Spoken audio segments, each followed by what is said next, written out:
Huffman, you're recognized for 5 minutes. Thank you, Mr. Chairman. Mr. Chairman, when House Republicans finally tire of all of this political theater, all of this kissing up to Donald Trump, all of the burning of Congress's precious time and resources for absolutely nothing but show, for bootlicking and sycophancy, call us.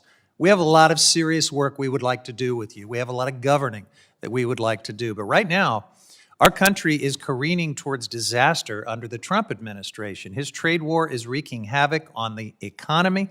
Our constituents are struggling to make ends meet with rising costs. Agencies aren't able to provide essential services for the American people because of the mass indiscriminate firings of federal employees, facility closures, chaotic government takeovers by Elon Musk and his tech bros at Doge.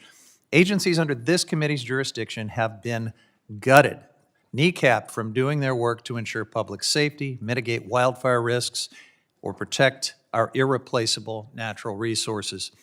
We're not here to address any of that today. In fealty to the president, House Natural Resource Republicans are considering a joke of a bill to rename the Gulf of Mexico the Gulf of America. If you were to choose a bill that perfectly embodies the Republican Party at this moment in history, this might be it. The bill does absolutely nothing, but it kind of says everything. It captures the MAGA, anti-immigrant, imperialistic rhetoric of right-wing cable news and podcasts, while also giving cover for the president to censor and retaliate against news outlets that choose to call it the Gulf of Mexico, which, by the way, is what every other country on earth will continue to call it. It tightens the stranglehold billionaires in the oil and gas industry have on Team Extreme, while ignoring all of the chaos President Trump's policies are inflicting on Gulf Coast communities. President Trump might think he was the first to come up with this idea, the Gulf of America, but it was actually a comedian, Stephen Colbert, back in 2010. And at that time, oil was gushing from BP's blown Deepwater Horizon well that killed 11 people and crushed the coastal economy of Louisiana. Colbert called it the Gulf of America because, to quote him, "We broke it, we bought it." Republicans seem to have forgotten this incident as they advance their drill, baby drill agenda. But as we approach the 15th anniversary of the tragic Deepwater Horizon disaster, I would like to remind my colleagues, we continue to see record-breaking oil and gas production because for decades, big oil has clung to sweetheart deals that it receives from the federal government. And all of us pay the price. It's the surge in climate-driven disasters like the catastrophic wildfires in California, the cycle of extreme drought and flood across the West and the Midwest, supercharged hurricanes pounding the Southeast, and more.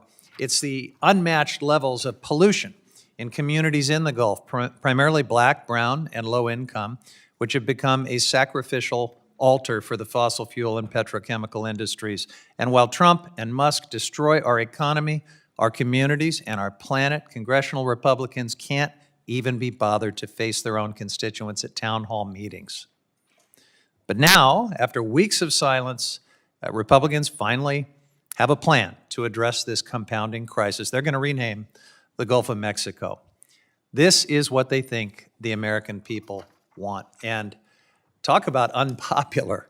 According to a recent Fox News poll, the majority of Americans actually oppose this name change. They know it's a joke. They know it's a stunt, even if President Trump and Republicans seem to be taking it seriously. You know what's not a joke? Firing firefighters, weather forecasters, disease researchers, aid workers, destabilizing global markets with mindless tariff taxes that are wrecking people's hard-earned retirement and college savings, turning our allies and neighbors into enemies, threatening to cut Social Security and Medicaid, services that will be in much greater demand once the Trump recession really gets rolling in the weeks and months to come. This is an insulting charade of America first nonsense at a time when the American people need serious policy prescriptions. Instead, we're getting stuff like this that makes our country a global laughingstock. I oppose this bill, and I yield back.